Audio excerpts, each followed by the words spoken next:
Good morning all of you. मैं Renu Tripathi Mishra sir की class में। जैसा कि आपको पता है टेट और सुपर टेट की तैयारी कर रहे हैं आप लोग, उससे संबंधित मैं कुछ क्वेश्चंस को लेके आई हूँ जो कि आपका सीडीपी से संबंधित है।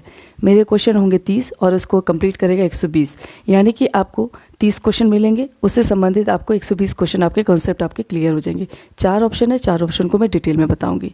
चलिए स्टार्ट करते हैं। सबसे पहला क्वेश्चन है, निम्न में से कौन पठन विकार से संबंधित है? पहला ऑप्शन है डिसलेक्सिया, दूसरा ऑप्शन डिस्ग्राफिया, थर्ड ऑप्शन है डिस्कैल्कुलिया और लास्ट ऑप्शन है अफेजिया। इसका आंसर है ए डिसलेक्सिया। जो पठन विकार से संबंधित है वो डिसलेक्सिया है।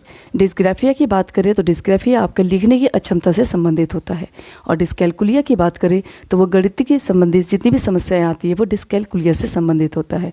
अगर हम अफेजिया की बात करें तो वो मौखिक रूप से सीखने की अक्षमता को दिखाता है, यानी उससे संबंधित होता है, तो वो अफेजिया होता है। मैं फिर से रिवाइज कर दे रही हूँ। डिसलेक्सिया आपका पठन विकार से संबंधित है, डिस्ग्राफिया आपके लिखने की अक्षमता से संबंधित है, डिस्कैल्कुलिया आपका गणितीय संबंधी समस्याओं से संबंधित है, और अफेजिया आपका मौखिक रूप से सीखने की अक्षमता से संबंधित है। आप देख रहे हैं एक क्वेश्चन में आपके 4 क्वेश्चन आपके कंप्लीट हुए। नेक्स्ट क्वेश्चन आपका है, बालक का मस्तिष्क कोरा कागज होता है। पहला ऑप्शन है जॉन लॉक, दूसरा ऑप्शन है रूसो, थर्ड ऑप्शन है प्लेटो और लास्ट ऑप्शन है थॉर्नडाइक। इसका आंसर है ए जॉन लॉक। इसको बहुत बच्चों ने गलत लिखा है, इसलिए आज आप लोग ध्यान से देखेंगे। बालक का मस्तिष्क कोरा कागज आपका जॉन लॉक के द्वारा है। इन्होंने ये कहा कि मस्तिष्क जो है, बालक का मस्तिष्क वो कोरा कागज होता है। अगर हम रूसो की बात करें तो उन्होंने कहा कि बालक का मन कोरा कागज होता है। देखिए अंतर है, अंतर को आप ध्यान रखेंगे। जॉन लॉक ने मस्तिष्क को कोरा कागज कहा, जबकि रूसो ने बालक का मन कोरा कागज कहा। अगर हम प्लेटो की बात करें तो प्लेटो से स्लेट याद रखिए, प्लेट से स्लेट, बालक का मस्तिष्क कोरा स्लेट है। अगर हम बालक जो प्लेटो है उन्होंने क्या कहा कि बालक का जो मस्तिष्क है, यानी कि बालक का मस्तिष्क कोरा स्लेट है। अगर हम थॉर्नडाइक की बात करें तो उनका बहुत ही अच्छा स्टेटमेंट है कि उन्होंने कहा कि बालक का हाथ पैर और नेत्र ही उसके प्रारंभिक शिक्षक होते हैं। थॉर्नडाइक ने क्या कहा, बालक का हाथ पैर और नेत्र ही उसके प्रारंभिक शिक्षक होते हैं। मैं फिर से रिवाइज कर दे रही हूँ। जॉन लॉक ने क्या कहा कि बालक का मस्तिष्क कोरा कागज होता है, रूसो ने कहा बालक का मन कोरा कागज होता है, प्लेटो ने कहा बालक का मस्तिष्क कोरा स्लेट होता है, जबकि थॉर्नडाइक ने कहा कि बालक का हाथ पैर नेत्र ही उसके प्रारंभिक शिक्षक होते हैं। नेक्स्ट क्वेश्चन आपका थर्ड क्वेश्चन है, निम्न में से किस अवस्था में बच्चों में समस्या समाधान की योग्यता यानी कि प्रॉब्लम सॉल्विंग एबिलिटी विकसित हो जाती है? पहला ऑप्शन है आपका सेंसरी मोटर स्टेज, दूसरा आपका है प्री ऑपरेशनल स्टेज, थर्ड आपका कंक्रीट ऑपरेशनल स्टेज और लास्ट आपका है फॉर्मल ऑपरेशनल स्टेज। इसको मैं हिंदी में बता दे रही हूँ। आपका संवेदी पेशी अवस्था, पूर्व संक्रिय अवस्था, मूर्त संक्रिय अवस्था और औपचारिक संक्रिय अवस्था है। इसका आंसर है डी फॉर्मल ऑपरेशन स्टेज, यानी कि औपचारिक संक्रिय अवस्था। हमारी प्रॉब्लम सॉल्विंग एबिलिटी आपकी कब विकसित हो जाती है? औपचारिक संक्रिय अवस्था में। ये किसने दिया है? ये जो आपकी है मेंटल डेवलपमेंट को दिखाते हुए जीन पियाजे ने संज्ञानात्मक विकास का सिद्धांत दिया था। जीन पियाजे, नाम याद रखेंगे। इन्होंने 4 स्टेज दिए थे मेंटल डेवलपमेंट को दिखाने के लिए, sensory motor stage, pre operational stage, concrete operation stage और आपका फॉर्मल ऑपरेशन स्टेज। कई बार इसको सीक्वेंस में भी लगाने के लिए देते हैं और कई बार इसका बताते हैं कि वर्ष कितना होगा, यानी कि सेंसरी मोटर स्टेज में आपका कितना वर्ष का होगा बच्चा, प्री ऑपरेशन स्टेज में कौन सा कितना वर्ष होगा। तो ये सभी चीज़ें भी आप लोग को पता होना चाहिए। जैसे कि आपको पता है संज्ञानात्मक विकास के सिद्धांत किसने दिया? जीन पियाजे ने दिया। इसको 4 भागों में, मेंटल डेवलपमेंट 4 भागों में बांटा, ये भी आपको पता होना चाहिए। संवेदी पेशी अवस्था, पूर्व संक्रिय अवस्था, मूर्त संक्रिय अवस्था और औपचारिक संक्रिय अवस्था। इसमें आपने जो सेंसरी मोटर स्टेज होता है वो जन्म से लेकर 2 वर्ष तक होता है। अगर हम पूर्व संक्रिय अवस्था की बात करें यानी प्री ऑपरेशन स्टेज की बात करें तो 2 से 7 वर्ष होता है। कंक्रीट ऑपरेशन स्टेज की बात करें तो वो 7 से 12 वर्ष होता है, और फॉर्मल ऑपरेशन स्टेज आपका 12 से अबव होता है। अगर हमने देखा है थॉर्नडाइक का हाथ पैर नेत्र किस अवस्था में शिक्षा ग्रहण करते हैं, ये अगर ऐसा आ गया तो आपको पता होना चाहिए सेंसरी मोटर स्टेज है। कौन सा स्टेज है? क्योंकि ये प्रारंभिक स्टेज है, आपका सेंसरी मोटर स्टेज है। हमने उसको इसमें देख लिया। अगर ऐसे पूछ लेता है, कई बार इसको भी इंक्लूड करके देख लेता है, तो इसको भी आपको पता होना चाहिए। फिर उसके बाद से आपका जो कंक्रीट है यानी मूर्त संक्रिय अवस्था है, उसमें मूर्त जितनी भी चीज़ें होती हैं, जितनी वस्तुएं होती हैं, उसके बारे में ज्ञान हो जाता है बच्चे को। उसके बाद से अगर हम औपचारिक संक्रिय अवस्था की बात करें तो उसमें अमूर्त वस्तुओं के बारे में ज्ञान हो जाता है। जैसे शब्द है, संकेत है, प्रत्यय, कॉन्सेप्ट है, वो आपका औपचारिक संक्रिय अवस्था में आ जाता है। तो ये सब चीज़ें लीजिए, कई बार आपका घुमा के क्वेश्चन पूछेगा तो आपको पता होना चाहिए। मैं फिर से रिवाइज कर दे रही हूँ। आपका सेंसरी मोटर स्टेज जन्म से 2 वर्ष, आपको पता होना चाहिए आपका टाइम भी। फिर उसके बाद प्री ऑपरेशन स्टेज आपका 2 से 7 वर्ष, फिर कंक्रीट ऑपरेशन स्टेज आपका 7 से 12, और लास्ट आपका जो फॉर्मल ऑपरेशन स्टेज है वो 12 से 15। और आपको पता होना चाहिए प्रॉब्लम सॉल्विंग एबिलिटी आपकी औपचारिक संक्रिय अवस्था में विकसित हो जाती है। नेक्स्ट क्वेश्चन, निम्न में से कौन आगमन विधि यानी इंडक्टिव मेथड से संबंधित है? पहला ऑप्शन है असंरचित, दूसरा ऑप्शन है विशिष्ट से सामान्य, थर्ड ऑप्शन नवीन सिद्धांतों का विकास, और last option all of these. इसका आंसर है डी, ऑल ऑफ दीज, यानी उपरोक्त सभी। जो आपका आगमन विधि होता है, आगमन विधि यानी उदाहरण से नियम की तरफ जाना, इसमें आपका अस्ट्रक्चर्ड होता है, क्योंकि आप कोई भी उदाहरण देते हैं वो स्ट्रक्चर्ड नहीं होता है, उसके बाद से आप स्ट्रक्चर्ड में आते हो। उसके साथ विशिष्ट से समान, जो भी चीज़ स्पेसिफिक है उसको हम जनरल तक लेके जाते हैं। फिर नवीन सिद्धांतों का विकास किया जाता है, यानी हम उदाहरण से नियम की तरफ जाते हैं, यानी डेवलप न्यू थ्योरी को हम जनरेट करते हैं।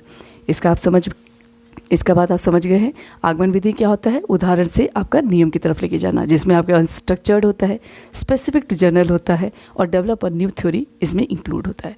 अगर हम निगमन की बात करें तो निगमन में आपका नियम से आपका उदाहरण की तरफ जाता है, यानी आप पहले नियम करते हैं उसके बाद से आप सॉल्व करते हैं। इसको आप देख सकते हैं, जैसे हमने देखा कि आगमन विधि में आपका उदाहरण से नियम है, जिसमें आपका सूक्ष्म से स्थूल यानी छोटी चीज़ से लेकर आप एब्स्ट्रैक्ट चीज़ों में भी जाके देखते हैं। जो चीज़ें हमारे सामने हैं उसको हम प्रमाण देते हैं, यानी जो चीज़ें नोन है, जो चीज़ें पता है, ज्ञात है, उसे हम अज्ञात की तरफ लेके जाते हैं। तो ये सब चीज़ें भी आपको पता होनी चाहिए। कई बार ऐसे क्वेश्चन भी पूछ लेता है कि आगमन विधि में क्या है, कौन कौन सी चीज़ें इसमें इंक्लूड है, तो आपको पता होना चाहिए अनस्ट्रक्चर्ड है, स्पेसिफिक टू जनरल है, फिर आपका डेवलपमेंट न्यू थ्योरी है, तो ये सब चीज़ें इसमें इंक्लूड हो जाती है। ये कौन से मैक्सिम से चलता है, सूक्ष्म से स्थूल चलता है, प्रत्यय से प्रमाण, ज्ञात से अज्ञात, उदाहरण से नियम, ये मैक्सिम्स भी इसमें इंक्लूड हो जाती है। तो ये मैक्सिम्स भी आपको पता होना चाहिए कि आगमन विधि में मैक्सिम्स कौन कौन सी होती है। मैं फिर से रिवाइज कर दे रही हूँ। आगमन विधि में आपका अनस्ट्रक्चर्ड, स्पेसिफिक टू जनरल, फिर आपका डेवलप न्यू थ्योरी, सूक्ष्म से कौन से मैक्सिम्स है, उदाहरण से नियम, सूक्ष्म से स्थूल, प्रत्यक्ष से प्रमाण, और ज्ञात से अज्ञात। अगर हम निगमन की बात करें तो निगमन आपका नियम से उदाहरण, फिर स्थूल से सूक्ष्म, फिर आपका प्रमाण से प्रत्यक्ष, और अज्ञात से ज्ञात। ठीक है। नेक्स्ट क्वेश्चन, निम्न में से कौन शिक्षण सूत्र नहीं है? पहला ऑप्शन है विश्लेषण से संश्लेषण, दूसरा ऑप्शन है अमूर्त से मूर्त, थर्ड ऑप्शन है विशिष्ट से सामान्य, और लास्ट ऑप्शन है आगमन से निगमन। इसका आंसर है बी, अमूर्त से मूर्त। इसका आंसर क्या होना चाहिए, मूर्त से अमूर्त। जो मैक्सिम्स है वो आपका मूर्त से अमूर्त की तरफ लेके जाता है। जो चीज़ें आपको पता है उसको हम अमूर्त यानी कि एब्स्ट्रैक्ट पर लेके जाते हैं बच्चों को। इसमें आपका जो पहला ऑप्शन है विश्लेषण से संश्लेषण, विश्लेषण का मतलब होता है तोड़ तोड़ के पढ़ाना, और संश्लेषण का मतलब होता है जो तोड़ा हुआ है उसको इकट्ठा करके बताना। जैसे आप एक फ्लावर की बात करते हैं तो फ्लावर में आप हर एक पार्ट्स को बताने के बाद एक फ्लावर बताते हैं ये फ्लावर है, इन फ्लावर के ये पार्ट्स है, उसके बाद से बताते हैं ये फ्लावर इस चीज़ का है। अगर हम संश्लेषण की बात करें तो हम ये बताएंगे ये फूल है और इसकी ये चीज़ें पार्ट्स है। इस तरह से हम डिवाइड करते हैं, हम इस तरह से भी पढ़ाते हैं बच्चों को। फिर हम मूर्त से अमूर्त की बात करें, इसमें अमूर्त से मूर्त है वो गलत है। मूर्त से अमूर्त यानी कि जो चीज़ें बच्चा को पता है, बच्चे जानते हैं, जो चीज़ देख रहे हैं प्रत्यक्ष, उसको हम लोग अप्रत्यक्ष रूप यानी कि अब्स्ट्रैक्ट रूप में लेके जाते हैं। फिर उसके बाद से है विशेष से सामान्य, यानी कि जो चीज़ें स्पेसिफिक हैं, जो हमारे उदाहरण हैं, उदाहरण के थ्रू हम नियम की तरफ लेके जाते हैं। कई बार हम टॉपिक को शुरू करते हैं तो सबसे पहले उदाहरण के द्वारा बताते हैं ताकि बच्चे को पता चल जाए कि हम कौन सा टॉपिक पढ़ने वाले हैं। यानी कि हम हर एक चीज़ को पहले आपको बताते हैं उदाहरण के थ्रू, फिर उसके बाद से हम अपने प्रकरण पर पहुँच जाते हैं। वो आता है आपका विशिष्ट से सामान्य की तरफ। फिर लास्ट अब आ रहा है आगमन से निगमन। आगमन का मतलब है कि आप उदाहरण दे रहे हैं, उसके बाद से आप नियम की तरफ जा रहे हैं, यानी हमारे हर एक चीज़ सूक्ष्म से स्थूल की तरफ जाते हैं। इसमें और भी मैक्सिम से आपको पता होना चाहिए, नोन से अननोन यानी कि ज्ञात से अज्ञात, ईजी टू हार्ड यानी सरल से कठिन, कोई भी चीज़ सरल बताइए उसके बाद से कठिन पर लेके जाइए। फिर प्रत्यक्ष से अप्रत्यक्ष यानी जो चीज़ें डायरेक्ट मिल रही है उसको इनडायरेक्ट में कन्वर्ट करिए। फिर आपका है मनोवैज्ञानिक से तार्किक यानी साइकोलॉजिकल टू लॉजिक, आप मनोविज्ञान के थ्रू पढ़ाइए और लॉजिक में लेके आइए, लॉजिक आपको बच्चों को बताना है। फिर आपका है पूर्ण से अंश, जो कि आपका होल टू पार्ट है, जिसमें आपका गेस्टॉल्ड वादी ने बताया कि पहले आप होल बताइए, यानी पूर्ण रूप से आप चैप्टर को बता दीजिए, उसके बाद से हर एक अंश को आप डिफाइन कीजिए। फिर आपका है अनिश्चित से निश्चित, यानी जो आपका असर्टेन टू सर्टेन होता है, जो चीज़ें निश्चित नहीं है उसको निश्चित रूप से बताना भी एक मैक्सिम्स है। फिर अनुभव से युक्तियुक्त, इसका मतलब है हम अनुभव के द्वारा जितने भी हम स्ट्रेटेजीज बनाते हैं उसको भी हम बताते हैं, यानी एक्सपीरियंस टू द रिसोर्सफुल, इसको भी आप लोग याद रखेंगे। मैक्सिम्स आपको याद होना चाहिए। कौन कौन से मैक्सिम्स है? विश्लेषण से संश्लेषण, विशिष्ट से सामान्य, मूर्त से अमूर्त, आगमन से निगमन, ज्ञात से अज्ञात, सरल से कठिन, प्रत्यक्ष से अप्रत्यक्ष, मनोवैज्ञानिक से तार्किक, पूर्ण से अंश, अनिश्चित से निश्चित और अनुभव से युक्तियुक्त। ये आपके मैक्सिम्स अभी आपके आ जाते हैं तो वो भी आपको पता होना चाहिए। कई बार इसको उल्टा दे दिया होता है तो वो आपको ध्यान रखना है। नेक्स्ट क्वेश्चन आपका है प्रश्नोत्तर विधि के जनक कौन है? पहले ऑप्शन है आपका सुकरात, दूसरा ऑप्शन है प्लेटो, थर्ड ऑप्शन है अरस्तु और लास्ट ऑप्शन है रूसो। इसका आंसर है सी, अरस्तु। प्रश्नोत्तर विधि के जनक की बात करें तो वो अरस्तु है और अरस्तु को जीव विज्ञान के जनक भी माना जाता है। अगर हम सुकरात की बात करें, सुकरात जी ने आपका आगमन निगमन विधि दी। प्लेटो की बात करें, उन्होंने संवाद विधि दी है और आदर्शवाद के जनक भी माने जाते हैं, यानी कि आइडियलिज्म, जो कि आपका विचार पर सबसे ज़्यादा फोकस करता है। अगर हम सुकरात की बात करें तो सुकरात जो थे, सुकरात के ही शिष्य प्लेटो थे और प्लेटो के शिष्य अरस्तु के शिष्य आपके सिकंदर थे। ये भी आप लोग को कई बार पूछ लेता है तो आपको पता होना चाहिए। अगर रूसो की बात करें तो रूसो आपके निषेधात्मक शिक्षा के जनक माने जाते हैं और प्रकृतिवादी के भी जनक माने जाते हैं। प्रकृतिवादी यानी कि दार्शनिक जो है वो कौन है? आपके रूसो हैं। एमिल इनकी सबसे प्रमुख रचना है, जो कि सोफिया पे उनकी काल्पनिक पुत्री थी उस पर डिपेंडेंट थे। ये जो आपकी एमिल प्रमुख रचना है उसमें आपने सोफिया का इन्होंने बहुत बड़ा जिक्र किया हुआ है। अगर फिर से मैं रिवाइज कर दे रही हूँ, सबसे पहले आपका सुकरात है जो कि आगमन और निगमन विधि के जनक माने जाते हैं। सुकराती है, उन्हीं के आपके शिष्य हैं प्लेटो जो कि संवाद विधि के जनक माने जाते हैं और आदर्शवाद के भी जनक माने जाते हैं। इन्होंने विचार यानी कि आइडिया पर सबसे ज़्यादा फोकस किया। प्लेटो के ही शिष्य हैं अरस्तु, उन्होंने जीव विज्ञान के जनक माने जाते हैं और ये प्रश्नोत्तर विधि के जनक भी माने जाते हैं। और रूसो की बात करें तो उन्होंने निषेधात्मक शिक्षा के जनक माने जाते हैं और प्रकृतिवाद के भी जनक माने जाते हैं। एमिल इनकी प्रमुख रचना है, इसको भी आपको पता होना चाहिए। नेक्स्ट क्वेश्चन आपका है शैशवावस्था को सीखने का आदर्श काल किसने कहा, यानी कि आइडियल पीरियड ऑफ लर्निंग। पहला ऑप्शन है फ्रॉइड, दूसरा ऑप्शन है वैलेंटाइन, थर्ड ऑप्शन है गेसेल और लास्ट ऑप्शन है क्रो एंड क्रो। इसका आंसर है भी वैलेंटाइन। शैशवावस्था को सीखने का आदर्श काल आपका वैलेंटाइन ने कहा, यानी आइडियल पीरियड ऑफ लर्निंग आपका वैलेंटाइन के द्वारा लिखा गया है। अगर हम फ्रॉइड की बात करें तो फ्रॉइड आपके कौन है? मनोविश्लेषणात्मक सिद्धांत की जनक माने जाते हैं, साइको एनालिटिकल थ्योरी। आपको हिंदी इंग्लिश में दोनों बता रही हूँ, बच्चों कंफ्यूज नहीं होंगे। फ्राइड ने सबसे ज़्यादा फोकस किस पे किया? ईड, ईगो, सुपर ईगो, अनकॉन्शियस पे सबसे ज़्यादा, यानी इदम, अहम, पराहम और अचेतना पर सबसे ज़्यादा फोकस किया। ये इन्होंने कॉन्सेप्ट दिया था, ईड, ईगो, सुपर ईगो और अनकॉन्शियस। इनका और भी स्टेटमेंट्स है, जैसे बालक को जो कुछ बनना होता है वह प्रारंभिक 4 से 5 वर्षों में ही बन जाता है। इनका बहुत अच्छा स्टेटमेंट है, कई बार स्टेटमेंट भी पूछ लेता है, ये भी आपको पता होना चाहिए। फ्रॉइड ने क्या कहा कि बालक को जो कुछ बनना होता है वह प्रारंभिक 4 से 5 वर्षों में बन जाता है। अगर हम आपके गेसेल की बात करें तो गेसेल ने कहा था कि बालक प्रथम 6 वर्षों में उतना सीख लेता है जो बाद के 12 वर्षों में सीखता है। आप लोगों को मैं बिल्कुल फोकस कर बता रही हूँ, इसको आप याद रखेंगे। गेसेल ने क्या कहा कि बालक प्रथम 6 वर्षों में उतना सीख लेता है जितना वह बाद के 12 वर्षों में सीखता है। यानी 6 वर्ष कौन सा है आपका? शैशवावस्था, जन्म से 6 वर्ष। और आपके जो अलग जो 12 वर्ष है, 6 वर्ष है, वो आपका बाल्यावस्था और किशोरावस्था 6 वर्ष, यानी कि 12 वर्ष। आपका शैशवावस्था 6 वर्ष, बाल्यावस्था 6 वर्ष और आपका किशोरावस्था 6 वर्ष। यानी कि आपका जो बाल्यावस्था और किशोरावस्था है वो 12 वर्ष में आप जो सीख लेते हैं, जो कि आप प्रथम के 6 वर्षों में जितना सीखते हैं। ठीक है। फिर आपका आता है क्रो एंड क्रो ने उनकी भी स्टेटमेंट बहुत ज़्यादा फेमस है, उसको भी आप लोग याद रखेंगे कि आदतों, ज्ञान तथा अभिव्यक्तियों का अर्जन ही अधिगम होता है। अधिगम लर्निंग पे बताया है उन्होंने कि आदतों, ज्ञान तथा अभिव्यक्तियों का अर्जन ही अधिगम होता है। इन्होंने एक स्टेटमेंट और दी थी कि 20वीं शताब्दी बालकों की शताब्दी होगी। फिर से बता दे रही हूँ, 20वीं शताब्दी बालकों की शताब्दी होगी। किसने कहा है? Crow and crow. ये पूछता है तो आप लोग ध्यान रखेंगे। मैं फिर से रिवाइज कर दे रही हूँ। फ्रॉइड ने कहा क्या कि ये फ्रॉइड कौन थे? मनोविश्लेषणात्मक सिद्धांत के जनक थे। इन्होंने id, ego, super ego, unconscious पे सबसे ज़्यादा फोकस किया, वो उनका कॉन्सेप्ट दिया। फिर उनकी स्टेटमेंट है, बालक को जो कुछ बनना होता है वो प्रारंभिक 4 से 5 वर्षों में ही बन जाता है। अगर हम वैलेंटाइन की बात करें तो उन्होंने आइडियल पीरियड ऑफ लर्निंग दिया। फिर हम गेसेल की बात करें तो उन्होंने कहा कि बालक प्रथम 6 वर्षों में उतना सीख लेता है जितना वह बाद के 12 वर्षों में सीखता है। और अगर हम क्रो-क्रेन की बात करें तो उन्होंने आदत, ज्ञान तथा अभिवृत्तियों का अर्जन ही अधिगम होता है, ये कहा। और भी एक और स्टेटमेंट है कि 20वीं शताब्दी बालक की शताब्दी होगी। ये स्टेटमेंट किसकी है? क्रो एंड क्रो की है।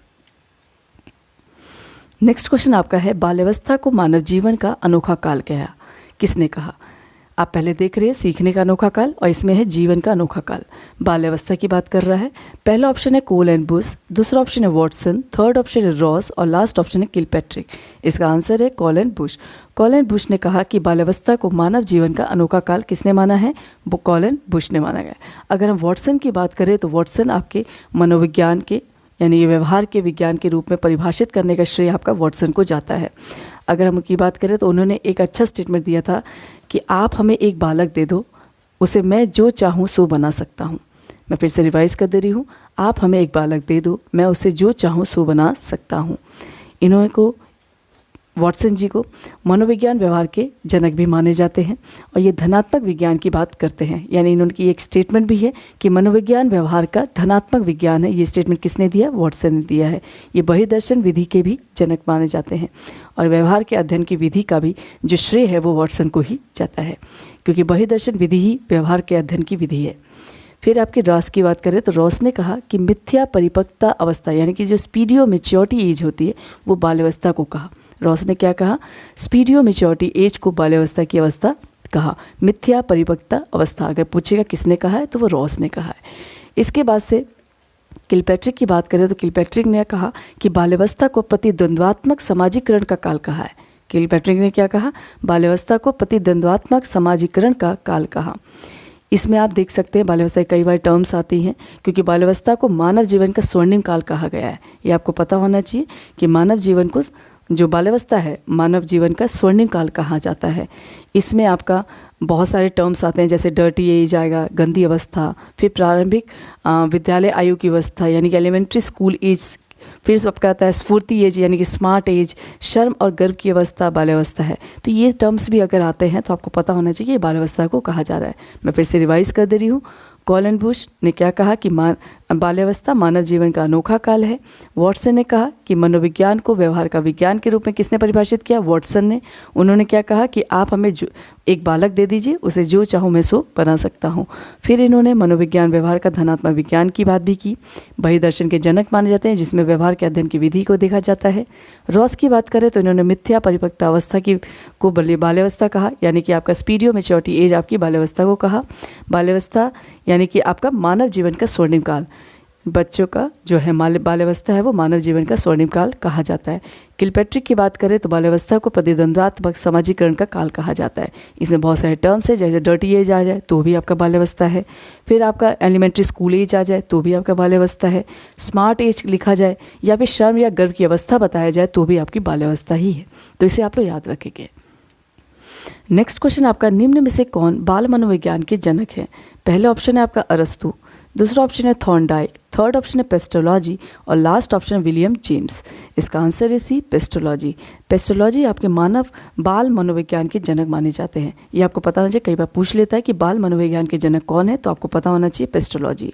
अगर हम अरस्तु की बात करें तो अरस्तु आपके मनोविज्ञान के जनक माने जाते हैं, प्रश्नोत्तर विधि के जनक माने जाते हैं, जीव विज्ञान के जनक। मैंने इससे पहले क्वेश्चन में आपको देखा कि प्रश्नोत्तर विधि और जीव विज्ञान के जनक कौन है? अरस्तु हैं। इसमें हमने एक चीज़ और ऐड कर ली, यानी मनोविज्ञान के जनक कौन है? आपके अरस्तु हैं, पर बाल मनोविज्ञान के जनक आपके पेस्टोलॉजी है। अगर हम थॉर्नडाइक की बात करें तो वो आपके शिक्षा मनोविज्ञान के जनक माने जाते हैं। इन्होंने कौन कौन से टर्म्स दिए, जैसे स्टिमुलस रिस्पॉन्स थ्योरी, जिसको हम SR थ्योरी बोलते हैं, फिर ट्रायल एंड एरर थ्योरी जो कि प्रयास और त्रुटि का सिद्धांत है, फिर बॉन्ड थ्योरी, इसको भी आप देखेंगे, संबंधित सिद्धांत। तो ये सब चीज़ें जो एक ही है, पर आपको दिया किसने है? थॉर्नडाइक ने। कई बार नाम अलग अलग दे देता है और आपको पूछता है किसने दिया है। तो आपका एसआर थ्योरी दिया है तो थॉर्नडाइक है। ट्रायल एंड एरर थ्योरी है, बॉन्ड थ्योरी, वो आपका थॉर्नडाइक से संबंधित है। और थॉर्नडाइक किसके लिए माने जाते हैं? शिक्षा मनोविज्ञान के जनक माने जाते हैं। अगर हम विलियम जेम्स की बात करें तो वो आधुनिक मनोविज्ञान के जनक माने जाते हैं। आपको इसमें कंफ्यूज नहीं होना है। विलियम जेम्स नाम नया लग रहा है, आधुनिक मनोविज्ञान के जनक होंगे।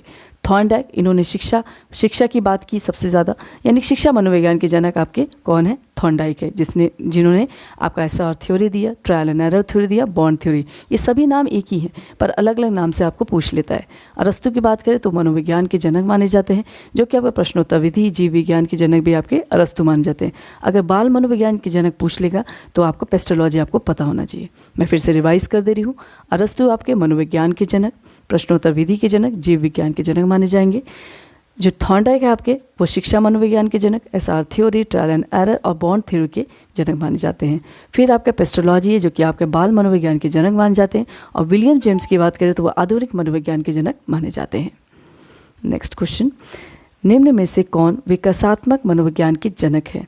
हमने इससे पहले क्वेश्चन किया है, आप इस आंसर को कर सकते हैं। पहला ऑप्शन है आपका पियाजे, दूसरा ऑप्शन है विलियम वुंट, थर्ड ऑप्शन है एबिंगहॉस और लास्ट ऑप्शन टॉलमैन। इसका आंसर है ए, जीन पियाजे। अगर हम विकासात्मक मनोविज्ञान के जनक की बात करें तो वो जीन पियाजे हैं, जिन्होंने 4 स्टेजेस दिए थे, आपको पता है, सेंसरी, प्री ऑपरेशन, कंक्रीट और फॉर्मल।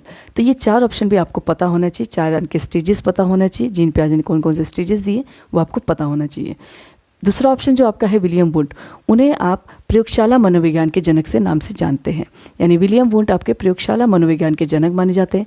इन्होंने अंतर्दर्शन विधि के जनक भी माने जाते हैं। इन्होंने संरचनावादी मनोविज्ञान के विज्ञान की भी स्थापना की, यानी उसके भी जनक माने जाते हैं। और इनके शिष्य जो थे टीचनर, इनके साथ ही इन्होंने काम किया। फिर आपकी बात है एबिंगहॉस की। एबिंगहॉस ने अधिगम मनोविज्ञान के जनक माने जाते हैं। एबिंगहॉस किसके जनक माने जाते हैं? अधिगम मनोविज्ञान के जनक माने जाते हैं। अगर हम टॉलमैन की बात करें तो टॉलमैन आपके साइन थ्योरी के जनक माने जाते हैं। इन्होंने लेटेंट थ्योरी, अभिव्यक्त अधिगम का सिद्धांत दिया था, ये भी आपको पता होना चाहिए। मैं फिर से रिवाइज कर दे रही हूँ। पियाजे आपके विकासात्मक मनोविज्ञान के जनक माने जाते हैं, जिन्होंने 4 स्टेजेस दिए थे, सेंसरी, प्री ऑपरेशन, कंक्रीट और फॉर्मल। अगर हम विलियम वुंट की बात करें तो सबसे पहली प्रयोगशाला, मनोविज्ञान की प्रयोगशाला वुंट के द्वारा ही स्थापित की गई थी, इसलिए वो प्रयोगशाला मनोविज्ञान के जनक भी माने जाते हैं। अंतर्दर्शन विधि के भी जनक माने जाते हैं। संरचनावादी मनोविज्ञान के जनक माने जाते हैं और इनके शिष्य टीचनर भी इनके साथ थे। इसके बाद से एबिंगहॉस की बात करें तो उन्हें लर्निंग यानी कि अधिगम मनोविज्ञान के जनक माने जाते हैं। और टॉलमैन को आपका साइन थ्योरी के नाम से जाना जाते हैं। साइन थ्योरी किसने दी थी? टॉलमैन ने दी थी। लेटेंट थ्योरी भी बोलते हैं, तो वो भी आपका टॉलमैन से संबंधित है, यानी कि अव्यक्त अधिगम का सिद्धांत आपका टॉलमैन से संबंधित है। नेक्स्ट क्वेश्चन, अपव्यय एवं अवरोधन का प्रत्यय किस आयोग द्वारा लाया गया? ये क्वेश्चन बहुत बार पूछा जाता है, इसको ध्यान से सुनेंगे। अपव्यय एवं अवरोधन का प्रत्यय किस आयोग द्वारा लाया गया? पहला ऑप्शन है वुड डिस्पैच, दूसरा ऑप्शन है हटांग समिति, थर्ड ऑप्शन है शेड्यूल आयोग और लास्ट ऑप्शन है हंटर आयोग। इसका आंसर है बी, हटांग समिति। हटांग समिति आयोग में ही सबसे पहले अपव्यय और अवरोधन का कॉन्सेप्ट आपके सामने आया। हंटांग समिति की बात करें तो इसके अध्यक्ष फिलिप हंटांग थे, जिन्होंने 1929 में इसको स्थापित किया था। इसका गठन का झुकाव जो था वो सबसे ज़्यादा हंटांग समिति में किया गया था, यानी 1929 में इसका गठन किया गया था। और ये किसके द्वारा लाया गया था? साइमन कमीशन के द्वारा लाया गया था। अगर हम वुड डिस्पैच की बात करें तो वो 19 जुलाई 1854 में लाया गया था। वुड डिस्पैच 19 जुलाई 1854। आप लोगों को डेट याद होना चाहिए, कई बार डेट पूछ लेता है। यह आपका भारतीय शिक्षा का मैग्ना कार्टा भी कहा जाता है। वुड डिस्पैच को ही भारतीय शिक्षा का मैग्ना कार्टा भी कहा जाता है। कई बार पूछ लेता है कि भारतीय शिक्षा का मैग्ना कार्टा किसे कहा जाता है, तो वुड डिस्पैच को कहा जाता है। इसमें 3 विश्वविद्यालय की स्थापना की गई, कलकत्ता, बम्बई और मद्रास में। शिक्षा का माध्यम क्या था? प्राथमिक स्तर में देशी भाषा और उस स्तर पर आपका अंग्रेजी भाषा का विचार होना चाहिए। फिर आपका स्त्री शिक्षा पे भी सबसे ज़्यादा बढ़ावा इसी वुड डिस्पैच पे दिया गया। इसकी बात सबसे पहले आपका वुड डिस्पैच में स्त्री शिक्षा की बात की गई। हंटांग समिति आप समझ गए हैं कि 1929 में इसका गठन किया गया था, जो कि आपका फिलिप हंटांग के द्वारा किया गया था। शेरनर आयोग की बात करें तो इसे कलकत्ता विश्वविद्यालय आयोग भी कहा जाता है। कई बार पूछ लेगा कलकत्ता विश्वविद्यालय आयोग कब स्थापित किया गया, तो भी आपका सही होगा 1917, यानी 14 सितंबर 1917 अगर लिखा गया है तो माइकल सेडलर के द्वारा सेडलर आयोग आया था, जिसे हम कलकत्ता विश्वविद्यालय आयोग भी कहते हैं।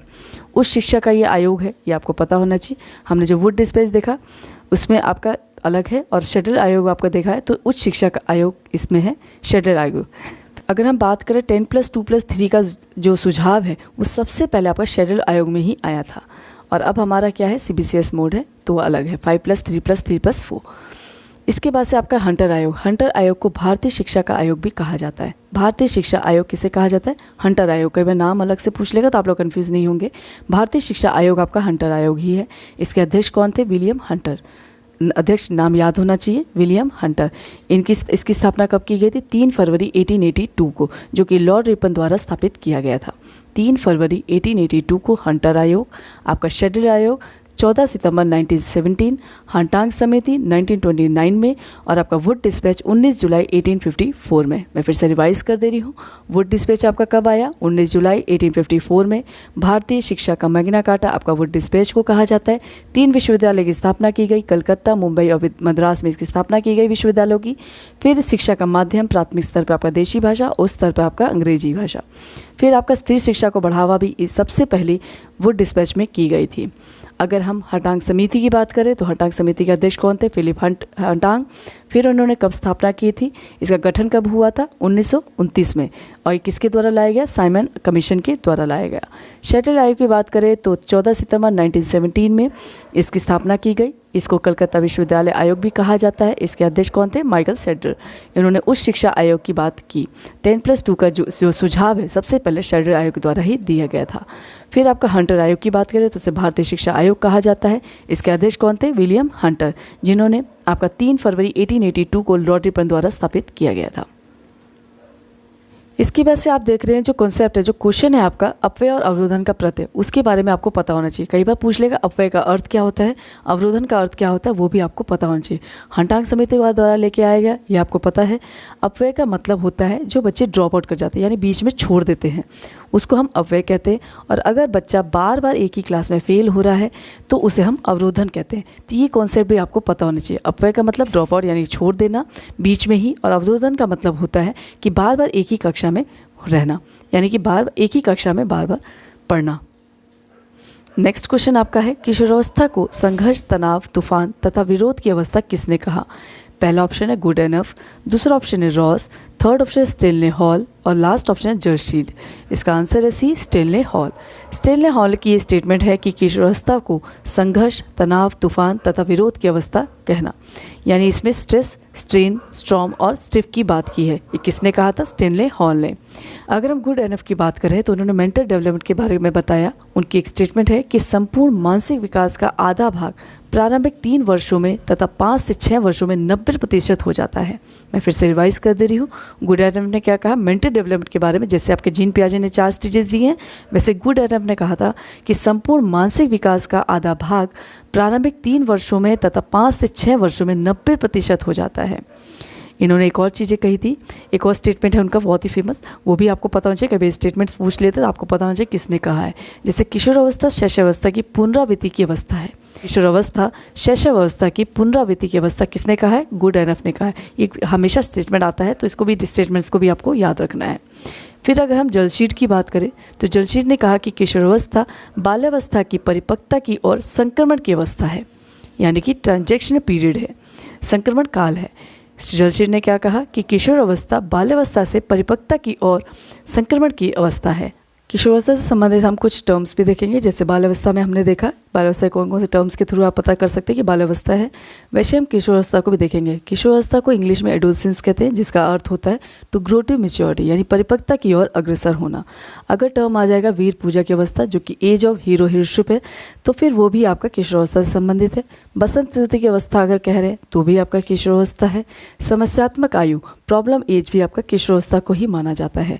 अगर हम परिवर्तन की अवस्था का है, यानी पीरियड ऑफ चेंज की बात करें, तो भी आपका किशोरावस्था, क्योंकि उसमें बहुत सारी चेंजेस, फिजिकल, मेंटली सब कुछ चेंजेस होती हैं, तो परिवर्तन की अवस्था भी आपकी किशोरावस्था मानी जाती है। घनिष्ठ मित्रता की अवस्था, जो बच्चे बहुत फास्ट फ्रेंडशिप करते हैं, अगर ये बात कह दी है तो भी आपका किशोरावस्था से ही संबंधित होता है। जो कि आपका घनिष्ठ मित्रता की अवस्था है वो वैलेंटाइन ने कहा था। और दिवस स्वप्न की अवस्था भी अगर कहेंगे तो भी आपका एडोलसेंस ही होगा। मैं फिर से रिवाइज कर दे रही हूँ, आपका किशोरावस्था एडोलसेंस, उसका अर्थ क्या होता है? टू ग्रो टू मैच्योरिटी, यानी परिपक्वता की ओर अग्रसर होना। वीर पूजा की अवस्था अगर कह रहा है, बसंत ऋतु की अवस्था कह रहा है, समस्यात्मक आयु, परिवर्तन की एज, या फिर आपका घनिष्ठ मित्रता की अवस्था या दिवस स्वप्न की अवस्था भी आपकी किशोरावस्था से संबंधित होता है। मैं फिर से पूरा रिवाइज कर दे रही हूँ। किशोरावस्था को संघर्ष, तनाव, तूफान और विरोध की अवस्था किसने कहा? स्टेनले हॉल ने कहा। गुडएनफ ने मेंटल डेवलपमेंट के बारे में क्या कहा? कि संपूर्ण मानसिक विकास का आधा भाग प्रारंभिक 3 वर्षों में 5 से 6 वर्षों में 90% हो जाता है। अगर हम जलशीट की बात करें तो उन्होंने किशोरावस्था, बाल्यावस्था, परिपक्वता की और संक्रमण की अवस्था कहा है। और उसके बाद से जो गुडएनएफ है उन्होंने एक स्टेटमेंट और दी थी कि किशोरावस्था शैशवावस्था की पुनरावृत्ति की अवस्था है। किसने कहा? गुडएनएफ ने। तो इसको भी आपको याद रखना है। जो आपकी किशोरावस्था कौन कौन से टर्म्स थे? वीर पूजा की अवस्था, बसंत ऋतु की अवस्था, समस्यात्मक आयु परिवर्तन की अवस्था, घनिष्ठ मित्रता की अवस्था, दीवा स्वप्न की अवस्था या परिपक्वता की ओर अग्रसर होना भी आपका किशोरावस्था के अंतर्गत आएगा। नेक्स्ट क्वेश्चन, प्रोजेक्ट विधि के जनक कौन है? पहला ऑप्शन है फ्रॉबेल, दूसरा ऑप्शन है स्टीफन एम कोरे, थर्ड ऑप्शन है आर्मस्ट्रॉन्ग और लास्ट ऑप्शन है किलपैट्रिक। इसका आंसर है डी, किलपैट्रिक। प्रोजेक्ट विधि के जनक आपके किलपैट्रिक माने जाते हैं, यानी प्रोजेक्ट विधि यानी योजना विधि के जनक कौन माने जाते हैं? आपके किलपैट्रिक माने जाते हैं। अगर हम पहला ऑप्शन आपका देखें फ्रॉबेल, तो फ्रॉबेल ने आपका किंडरगार्टन विधि दी है, यानी किंडरगार्टन विधि के जनक कौन माने जाते हैं? आपके फ्रॉबेल माने जाते हैं। इन्होंने हमें बच्चों के लिए जिंदा रहना कहा, यानी कि बच्चों के लिए जिंदा रहना किसने, ये स्टेटमेंट किसकी है? फ्रॉबेल की है। ये भी आपको याद रखना है। अगर हम स्टीफन एम कोरे की बात करें तो वे आपके क्रियात्मक अनुसंधान के जनक माने जाते हैं। आर्मस्ट्रॉन्ग की बात करें तो आर्मस्ट्रॉन्ग आपके खोज विधि यानी ह्यूरिस्टिक मेथड या फिर आपका अन्वेषण विधि भी लिखा होगा तो भी आर्मस्ट्रॉन्ग हो गए। तो उनके जनक कौन है? आर्मस्ट्रॉन्ग, ह्यूरिस्टिक मेथड के आर्मस्ट्रॉन्ग, और किलपैट्रिक आपके प्रोजेक्ट विधि के जनक माने जाते हैं। मैं फिर से रिवाइज कर दे रही हूँ। फ्रॉबेल आपके किंडरगार्टन विधि के जनक, स्टीफन एम कोरे आपके क्रियात्मक अनुसंधान के जनक, आर्मस्ट्रॉन्ग आपके खोज विधि यानी ह्यूरिस्टिक मेथड के जनक, और किलपैट्रिक जो है आपके प्रोजेक्ट विधि के जनक माने जाते हैं।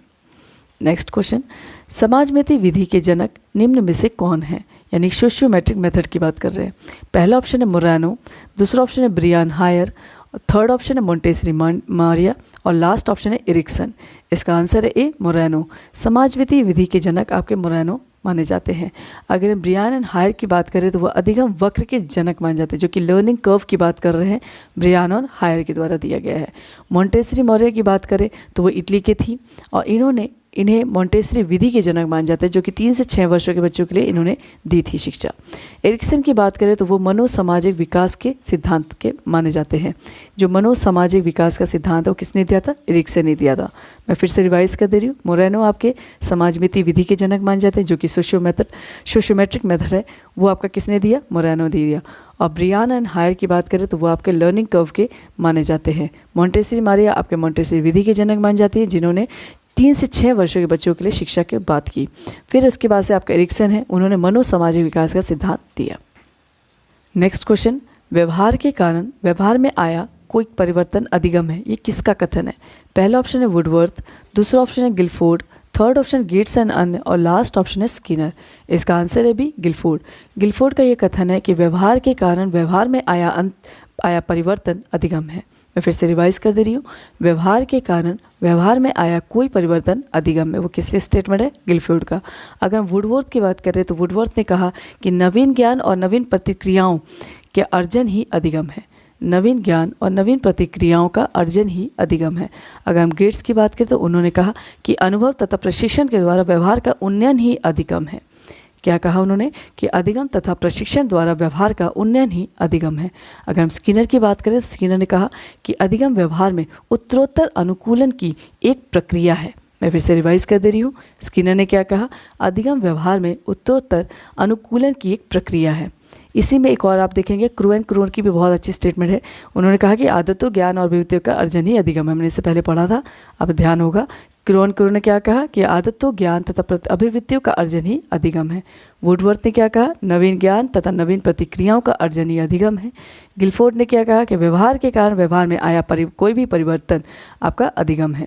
फिर गेट्स के द्वारा अनुभव तथा प्रशिक्षण के द्वारा व्यवहार में उन्नयन ही अधिगम है। और स्किनर ने क्या कहा? कि अधिगम व्यवहार में उत्तरोत्तर अनुकूलन की एक प्रक्रिया है। क्रूएन क्या क्या? आदतों, ज्ञान तथा अभिवृत्तियों का अर्जन ही अधिगम है। तो ये स्टेटमेंट्स भी कई बार आ जाता है, तो वो आप लोगों को पता होना चाहिए। नेक्स्ट क्वेश्चन, मस्तिष्क उद्दीलन यानी कि ब्रेनस्टॉर्मिंग विधि के जनक कौन है? पहला ऑप्शन है आपका WF ऑसबॉर्न, दूसरा ऑप्शन है हर्बर्ट, थर्ड ऑप्शन है हीगल और लास्ट ऑप्शन है पेस्टोलॉजी। इसका आंसर है ए, WF ऑसबॉर्न। WS ऑसबॉर्न आपके ब्रेनस्टॉर्मिंग की विधि के जनक माने जाते हैं। अगर हम हर्बर्ट की बात करें तो वो आपके निर्देशन विधि के जनक मान जाते हैं, जिन्होंने पंचपदीय प्रणाली भी दी थी। ये आपको पता है, लेसन प्लान आप लोग बनाते हैं जो कि आपका हर्बर्टीय पाठ योजना के द्वारा बनाया जाता है। इसी के आधार पर आप बनाते हैं लेसन प्लान। फिर आपका हीगल की बात करें तो हीगल ने आपका तर्क विधि के जनक माने जाते हैं। ये आपको पता चाहिए तर्क विधि के जनक कौन है, आपके हीगल है। पेस्टोलॉजी की बात करें तो पेस्टोलॉजी ने कई स्टेटमेंट्स दिए हैं, उसे भी आप लोग याद रखेंगे। वे जो पेस्टोलॉजी हैं वो अभ्यास और आवृत्ति के जनक माने जाते हैं, अभ्यास और आवृत्ति के जनक भी माने जाते हैं। इन्होंने स्टेटमेंट दी थी कि शिक्षा व्यक्ति की जन्मजात शक्तियों का स्वाभाविक, समरस तथा प्रगतिशील विकास है। मैं फिर से रिवाइज कर दे रही हूँ। पेस्टोलॉजी ने क्या कहा कि शिक्षा व्यक्ति की जन्मजात शक्तियों का स्वाभाविक, समरस तथा प्रगतिशील विकास है। इसे हम इंग्लिश में भी देख लेते हैं। स्टेटमेंट कई बार इंग्लिश में आया था तो उसे भी आप लोग गेस कर सकते हैं कि किसका स्टेटमेंट है। पेस्टोलॉजी ने क्या कहा कि education is a natural, harmonious and progressive development of man's innate power. तो ये भी आपको पता होना चाहिए। मैं फिर से रिवाइज कर दे रही हूँ। W.F. ऑसबॉर्न आपका मस्तिष्क उद्दीलन यानी कि आपका ब्रेन स्टॉर्मिंग विधि के जनक माने जाते हैं। हर्बर्ट की बात करें तो उन्होंने पंचपदीय प्रणाली के जनक भी माने जाते हैं और निर्देशन विधि के जनक भी माने जाते हैं, जिसके द्वारा हम लेसन प्लान के बनाते हैं। हीगल की बात करें तो वो तर्क विधि के जनक माने जाते हैं और पेस्टोलॉजी की बात करें तो वो अभ्यास तथा आवृत्ति के जनक भी माने जाते हैं। उन्होंने स्टेटमेंट दिया था कि शिक्षा व्यक्ति की जन्मजात शक्तियों का स्वाभाविक, समरस तथा प्रगतिशील विकास है, यानी कि education is a natural, harmonious and a progressive development of man's innate power. तो ये भी आप लोगों को याद होना चाहिए। नेक्स्ट क्वेश्चन आपका है 17th, मनुष्य में पूर्ण निहित पूर्णता को अभिव्यक्त करना ही शिक्षा है। ये स्टेटमेंट किसका है? पहला ऑप्शन है आपका महात्मा गांधी, दूसरा ऑप्शन है स्वामी विवेकानंद, थर्ड ऑप्शन है अरस्तु और लास्ट ऑप्शन है मैकेंजी। इसका आंसर भी स्वामी विवेकानंद। मनुष्य में पूर्ण निहित लिखा है, पूर्ण निहित पूर्णता को अभिव्यक्त करना ही शिक्षा है। ये स्टेटमेंट आपका स्वामी विवेकानंद जी ने दिया था, जिनका पूरा नाम यानी कि बचपन का नाम नरेंद्र नाथ दत्त था। तो ये भी आपको कई बार पूछ लेगा कि उनका पूरा बचपन का नाम क्या था, तो नरेंद्र नाथ दत्त। तो ये आपको याद होना चाहिए। महात्मा गांधी जी ने शिक्षा के बारे में कहा कि शिक्षा से मेरा अभिप्राय बालक तथा मनुष्य के शरीर, मस्तिष्क तथा आत्मा के सर्वांगीण तथा सर्वोत्तम विकास से है। अगर हम अरस्तु की बात करें तो उन्होंने कहा स्वस्थ शरीर में स्वस्थ मस्तिष्क का निर्माण ही शिक्षा है। अगर मैकेंजी की बात करें तो उन्होंने कहा कि शिक्षा एक ऐसी प्रक्रिया है जो जीवन पर्यंत चलती है, तो जो जीवन के प्रत्येक अनुभव से संवर्धित होती है। ये स्टेटमेंट कई बार आ जाता है, आप लोगों को पता होना चाहिए, स्टेटमेंट्स आपको पता होना चाहिए। मैं फिर से रिवाइज कर दे रही हूँ। महात्मा गांधी जी ने क्या कहा शिक्षा के बारे में कि शिक्षा से मेरा अभिप्राय बालक तथा मनुष्य के शरीर, मस्तिष्क तथा आत्मा के सर्वांगीण एवं सर्वोत्तम विकास से है। स्वामी विवेकानंद जी ने क्या कहा कि मनुष्य में पूर्ण निहित पूर्णता को अभिव्यक्त करना ही शिक्षा है, जबकि अरस्तु ने क्या कहा कि स्वस्थ शरीर में स्वस्थ मस्तिष्क का निर्माण ही शिक्षा है। मैकेंजी की बात करें तो उन्होंने कहा कि शिक्षा एक ऐसी प्रक्रिया है जो जीवन पर्यंत चलती है तथा जो जीवन के प्रत्येक अनुभव से संवर्धित होती है। ठीक है, ये स्टेटमेंट वाले क्वेश्चन आपके बहुत ज़्यादा आते हैं। स्टेटमेंट वाला मैंने एक वीडियो बनाया हुआ है, उसे भी आप देख सकते हैं। विवेकानंद से संबंधित, महात्मा गांधी जी से संबंधित, इनसे कई सारे स्टेटमेंट्स आपको आते हैं, तो वो मैंने एक वीडियो बनाया हुआ, आपको डिस्क्रिप्शन बॉक्स में मिल जाएगा या एंड स्क्रीन पे भी आपको दिख जाएगा, तो उसे आप लोग देख लेंगे क्योंकि आपके स्टेटमेंट्स क्वेश्चन आते हैं। इसमें आप लोग एक चीज़ देख लेंगे, मनुष्य में पूर्व निहित पूर्णता की अभिव्यक्ति करना ही शिक्षा है। वो किसने दिया था? आपका स्वामी विवेकानंद। पूर्व निहित पूर्णता है, इसको आप लोग ध्यान रखेंगे। नेक्स्ट क्वेश्चन, निम्न में से किसका संबंध संवेगात्मक अधिगम से है? पहला ऑप्शन है गोलमैन, दूसरा ऑप्शन है कोहलरबर्ग, थर्ड ऑप्शन है वाइगॉस्की और लास्ट ऑप्शन है जीन पियाजे। इसका आंसर है आपका ए, गोलमैन। यानी गोलमैन का संबंध आपका संवेगात्मक अधिगम से है। संवेगात्मक अधिगम के जनक आपके गोलमैन माने जाते हैं। मैकडूअल भी संवेगात्मक सिद्धांत से संबंधित है, जिन्होंने 14 मूल प्रवृत्तियों को बताया, जिसमें आपके 14 संवेग बताए गए हैं। कोहलरबर्ग की बात करें, इन्होंने नैतिक विकास के जनक माने जाते हैं। इन्होंने 3 स्टेजेस दिए थे, पूर्व परंपरागत और उत्तर परंपरागत स्तर। ये स्टेजेस इन्होंने 3 स्टेजेस दिए थे कोहलरबर्ग ने। वाइगॉस्की की बात करें तो वाइगॉस्की आपके सामाजिक विकास तथा सांस्कृतिक विकास के संबंधित है। उन्होंने जॉन और प्रॉक्सी मॉडल भी दिया था, ये भी आपको पता होना चाहिए। जीन पियाजे आपके कॉग्निटिव डेवलपमेंट से संबंधित है, ये भी आपको मैंने पहले बता दिया है। मैं फिर से रिवाइज कर दे रही हूँ। गोलमैन आपके संवेगात्मक अधिगम के जनक बन जाते हैं। मैकडूअल भी संवेगात्मक विकास से संबंधित है, जिन्होंने 14 मूल प्रवृत्तियों की बात की, जिसमें आपके 14 संवेग बताए गए हैं। कोहलरबर्ग आपके नैतिक विकास से संबंधित है, जिन्होंने 3 स्टेजेस दिए, पूर्व परंपरागत स्तर और उत्तर परंपरागत स्तर। अगर वाइगॉस्की की बात करें तो वो आपके सामाजिक विकास एवं सांस्कृतिक विकास से संबंधित है, जबकि आपके जीन पियाजे आपके कॉग्निटिव डेवलपमेंट यानी कि संज्ञानात्मक विकास से संबंधित है। नेक्स्ट क्वेश्चन, निम्न में से कौन बुद्धि को अमूर्त चिंतन की योग्यता के रूप में परिभाषित किया है? आपको पता है बुद्धि के स्टेटमेंट्स हैं, वो भी आपको पता होना चाहिए कौन कौन से स्टेटमेंट किसने दिए हैं। अगर हम अमूर्त चिंतन की योग्यता की बात करें, यानी बुद्धि को अमूर्त चिंतन की योग्यता किसने कहा, तो इसका आंसर है सी, बीने और टर्मर ने। ये आपको पता होना चाहिए। अमूर्त चिंतन यानी बुद्धि के अमूर्त चिंतन की योग्यता आपका बीने और टर्मर ने कहा। अगर हम स्टर्न और बोर्ड की बात करें तो उन्होंने समायोजन की योग्यता के रूप में देखा, और बकिंगम और डेयरपोन की बात करें तो उन्होंने सीखने की योग्यता के रूप में देखा। अगर हम थॉर्नडाइक की बात करें तो उन्होंने बुद्धि के 3 प्रकार बताए थे, जो कि आपका सामाजिक बुद्धि, स्थूल बुद्धि और अमूर्त बुद्धि की बात करते हैं। मैं फिर से रिवाइज कर दे रही हूँ। स्टर्न और बोर्ड ने बुद्धि को समायोजन की योग्यता के रूप में परिभाषित किया। बकिंगम और डियरबोन ने आपका सीखने की योग्यता के रूप में परिभाषित किया। बीने और टर्मर ने आपको बुद्धि को अमूर्त चिंतन की योग्यता के रूप में परिभाषित किया, जबकि थॉर्नडाइक ने बुद्धि के 3 प्रकार बताए, जिसमें आपका सामाजिक बुद्धि, स्थूल बुद्धि और अमूर्त बुद्धि आता है। नेक्स्ट क्वेश्चन, बुद्धि का समूहकारक सिद्धांत किसके द्वारा प्रतिपादित किया गया? बुद्धि से संबंधित आपका चैप्टर पढ़ाया हुआ है सर ने, मिश्रा सर की आप क्लास दे सकते हैं। डिस्क्रिप्शन बॉक्स में आपको ये मिल जाएगा, एंड स्क्रीन में भी आपको दिख जाएगा। बुद्धि से संबंधित आपको हर एक सिद्धांत कैसे कैसे होगा, इसमें क्या क्या इंक्लूड है, सर ने आपको डिटेल में पढ़ाया है, उसको आप देख सकते हैं। क्योंकि ये क्वेश्चन बुद्धि से संबंधित, डेवलपमेंट से संबंधित क्वेश्चन आते ही आते हैं।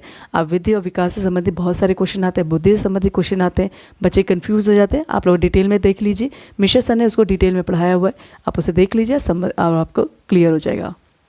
नेक्स्ट क्वेश्चन जो आपका है, बुद्धि का समूहकारक सिद्धांत किसके द्वारा प्रतिपादित किया गया है? पहला ऑप्शन है थर्स्टन, दूसरा ऑप्शन है बीने, थर्ड ऑप्शन है स्पीयरमैन और लास्ट ऑप्शन है थॉर्नडाइक। इसका आंसर है थर्स्टन।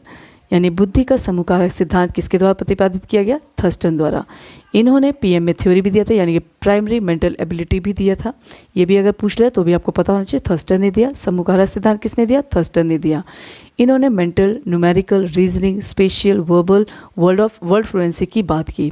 इसमें इन्होंने जो पीएम में थ्योरी दी थी, इसमें आपका मेंटल आता है, न्यूमेरिकल आता है, रीजनिंग आता है, स्पेशियल आता है, वर्बल आता है, वर्ड्स फ्लुएंसी, ये चीज़ें आपकी जो आपके समूहकारक सिद्धांत है उसके अंतर्गत बताई गई है।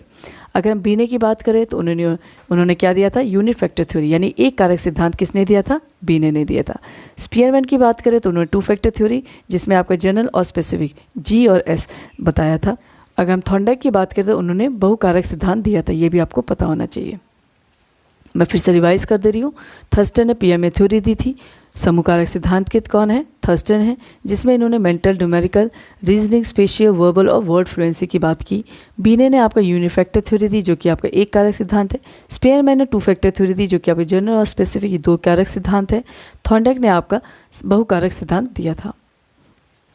नेक्स्ट क्वेश्चन, व्यक्तित्व की मांग सिद्धांत किसके द्वारा प्रतिपादित किया गया? पहला ऑप्शन है अब्राहम मैस्लो, दूसरा ऑप्शन है आल्पोर्ट, थर्ड ऑप्शन है सिगमंड फ्रायड और लास्ट ऑप्शन है W.H. सेल्डर। इसका आंसर है ए, अब्राहम मैस्लो। अब्राहम मैस्लो आपके व्यक्तित्व के मार्ग से इस सिद्धांत से प्रतिपादित किया था। अब्राहम मैस्लो किससे संबंधित है? आपके मार्ग के सिद्धांत यानी कि नीड थ्योरी से संबंधित है, जिसमें इन्होंने फिजियोलॉजिकल यानी कि आपकी फिजिकल जितनी भी शारीरिक जितनी भी आपकी ज़रूरत है वो, फिर आपका आता है सेफ्टी नीड, फिर आपका आता है सोशल नीड, फिर सेल्फ एस्टीम नीड और लास्ट में आपका सेल्फ एक्चुअलाइजेशन आता है। यानी हमारी कौन कौन सी नीड होनी चाहिए, यानी शुरू से लास्ट तक बताया उन्होंने, हायरार्की में बताया है। मैस्लो ने सबसे पहले किसकी बात की है, किस नीड की बात की है?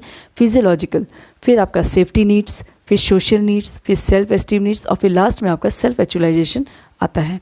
तो ये भी आपको पता होना चाहिए कि उसके क्रम आपके पता होना चाहिए, नीचे से ऊपर। सबसे लास्ट में आपका सेल्फ एक्चुअलाइजेशन होता है, सबसे पहले आपका फिजियोलॉजिकल। फिर आपका आता है आल्पोर्ट, यानी आल्पोर्ट और कैटल की बात करें तो उन्होंने शील गुण सिद्धांत यानी कि ट्रेट थ्योरी दी थी, जिसमें आपके 2 थ्योरी हैं, व्यक्तिगत शील गुण और सामान्य शील गुण। यानी कि आपका शील गुण सिद्धांत किसने दिया? आल्पोर्ट और कैटल ने दिया, ट्रेट थ्योरी। ये आपको पता होना चाहिए। इसमें आपके जो व्यक्तित्व शील गुण है यानी कि जो आपका जो ट्रेट्स हैं उसमें कौन कौन से होते हैं? 3 होते हैं। पहला आपका है प्रमुख प्रवृत्तियाँ, जो कि आपका कार्डिनल डिस्पोजिशन होता है। फिर आपका आता है केंद्रीय प्रवृत्तियाँ, जो कि आपका सेंट्रल डिस्पोजिशन आता है। और लास्ट आपका आता है गौण प्रवृत्तियाँ, जो कि आपका सेकेंडरी डिस्पोजिशन आता है। तो ये कई बार आपको पूछ लेता है प्रमुख, केंद्रीय और गौण प्रवृत्तियाँ किसने दी है, तो वो आपका आल्पोर्ट ने दी है, ये आपको पता होना चाहिए। उसके बाद से आपका सिगमंड फ्रायड की बात करें तो उन्हें आपको साइको एनालिटिकल थ्योरी के नाम से जानते हैं, यानी कि मनोविश्लेषण सिद्धांत किसने दिया? सिगमंड फ्रायड ने, जिसमें इन्होंने id, ego, super ego, unconscious और लिबिडो की बात की। सबसे पहले लिबिडो की बात सिगमंड फ्रायड ने की थी, ये भी आपको पता होना चाहिए। W.H. सेल्डर ने शरीर रचना के सिद्धांत में 3 चीज़ को बताया। एंडोमॉर्फी, जो कि आपका गोलाकृति है, मेसोमॉर्फी आयताकृति और एक्टोमॉर्फी जो कि आपका लंबाकृति है, ये आपको पता होना चाहिए कौन कौन से आपको दिए हुए हैं। यानी शेल्डन ने 3 चीज़ें दी, एंडोमॉर्फी, मेसोमॉर्फी और एक्टोमॉर्फी। ये आपको व्यक्तित्व के बारे में बताया, यानी शरीर रचना के सिद्धांत में इन्होंने दिया। अब्राहम मैस्लो आपका physiological, safety, social, self esteem और सेल्फ एक्चुअलाइजेशन की बात करते हैं। फिर आपका अल्पोर्टर, इन्होंने ट्रेट थ्योरी दी। सिगमंड फ्राइड की बात करें तो आपका साइकोलॉजिकल थ्योरी किसने दी थी? आपके सिगमंड फ्राइड ने दी थी। और W.H. शेल्डन ने आपका शरीर रचना सिद्धांत दिया था।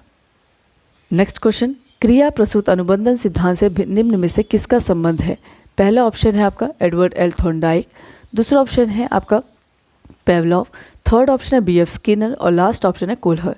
इसका आंसर है सी, B.F. स्किनर, जिन्होंने RS थ्योरी दी थी, रिस्पॉन्स स्टिमुलस थ्योरी, जिसके नाम से भी जानता है, अनुक्रिया उद्दीपन सिद्धांत के नाम से भी जाना जाता है। इन्होंने प्रयोग किया था चूहे और कबूतर पे, ये आपको पता होना चाहिए।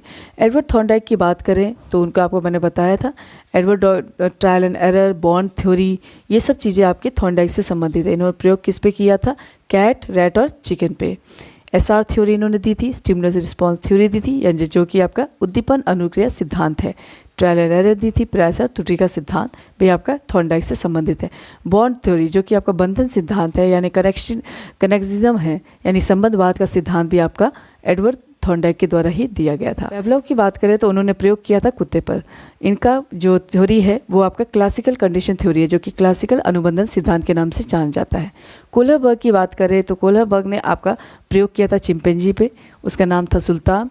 अधिगम का संज्ञानात्मक सिद्धांत दिया और अंतर्दृष्टि का सिद्धांत यानी कि इनसाइड लर्निंग थ्योरी आपकी कोहलर द्वारा दी थी। तो ये भी आपको पता होना चाहिए, मैं फिर से रिवाइज कर दे रही हूँ। एडवर्ड थॉर्नडाइक का प्रयोग किस पे किया था? कैट, रैट और चिकन पे। इन्होंने SR थ्योरी दी। फिर trial and error theory, bond theory, ये आपका थॉर्नडाइक से संबंधित है। पेवलॉव की बात करें तो उन्होंने किस पे प्रयोग किया था? कुत्ते पर किया था। क्लासिकल कंडीशन थ्योरी आपके पेवलॉव से संबंधित है। B.F. स्किनर आपका RS थ्योरी है, रिस्पॉन्स स्टिमुलस थ्योरी, इन्होंने प्रयोग किया था चूहे और कबूतर पे। अनुक्रिया उद्दीपन सिद्धांत आपका B.F. स्किनर से संबंधित है, जबकि कोहलरबर्ग अंतर्दृष्टि का सिद्धांत यानी इनसाइड लर्निंग थ्योरी से संबंधित है। उन्होंने प्रयोग किया था चिंपैंजी पे, जिसका नाम था सुल्तान। नेक्स्ट क्वेश्चन आपका है, निम्न में से कौन ब्रूनर के संज्ञानात्मक विकास से संबंधित है?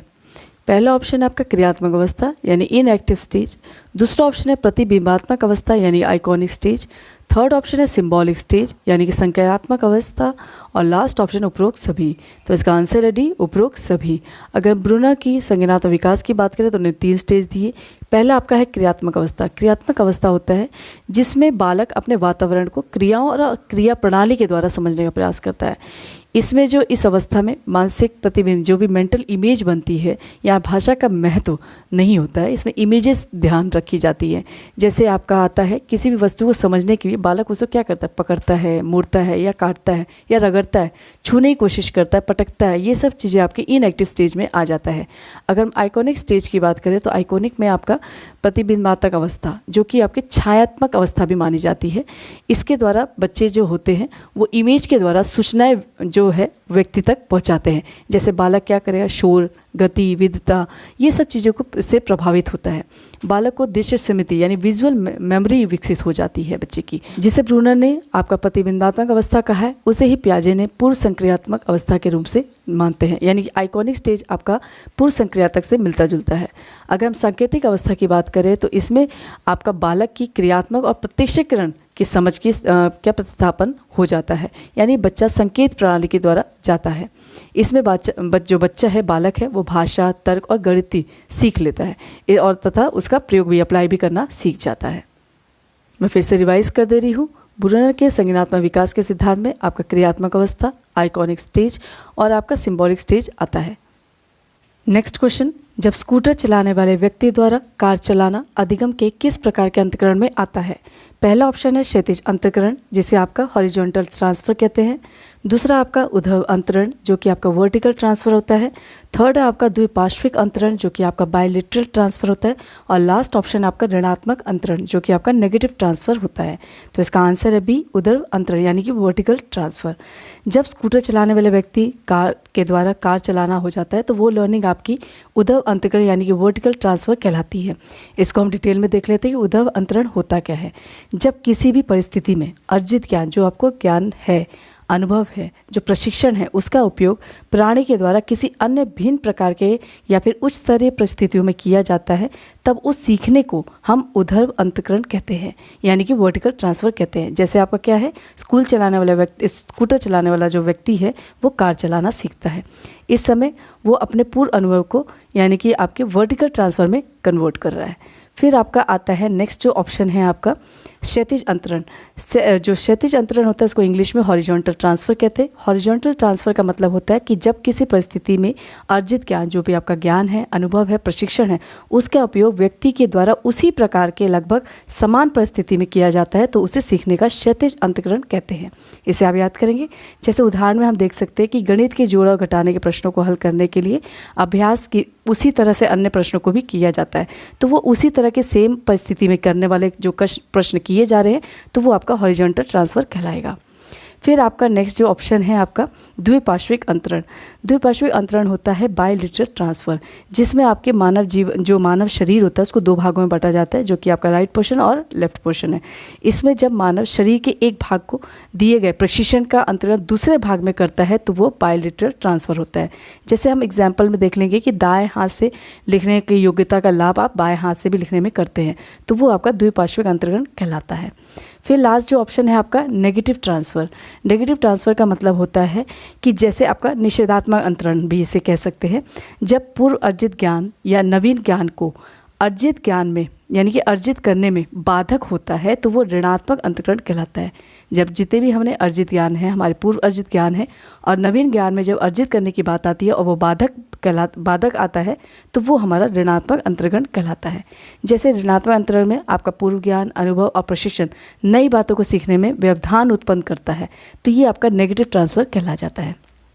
अगर हम एग्जाम्पल की बात करें तो जैसे आप तेज़ चलने के अभ्यास, दिल की बीमारी की स्थिति का चिकित्सक क्या कहते हैं, सलाह देते तेज़ चलिए, पर अगर इसके बावजूद हम धीरे चलने में वो बाधक होता है, तो ये आपका ऋणात्मक अंतःकरण कहलाएगा। ठीक है, मैं फिर से रिवाइज कर दे रही हूँ आपका इसका आंसर। जब स्कूटर चलाने वाले व्यक्ति द्वारा कार चलाना अधिगम है, तो वो अधिगम आपका कौन सा आएगा, ऊर्ध्व अंतःकरण यानी कि वर्टिकल ट्रांसफ़र होता है। अगर हम क्षैतिज अंतःकरण करें, वो आपका हॉरिजॉन्टल ट्रांसफ़र है। फिर आपका द्विपार्श्विक, जिसको आपको बायलेटरल ट्रांसफ़र कहते हैं, और ऋणात्मक अंतःकरण आपका नेगेटिव ट्रांसफ़र कहलाता है। नेक्स्ट क्वेश्चन, अष्टपदी अधिगम सोपानिका के किस स्तर में संज्ञानात्मक प्रक्रियाओं की आवश्यकता होती है? पहला ऑप्शन है समस्या समाधान अधिगम, दूसरा ऑप्शन है प्रत्यय अधिगम, थर्ड है आपका सिद्धांत अधिगम, और लास्ट आपका है SR अधिगम। तो इसका आंसर है ए, समस्या समाधान अधिगम।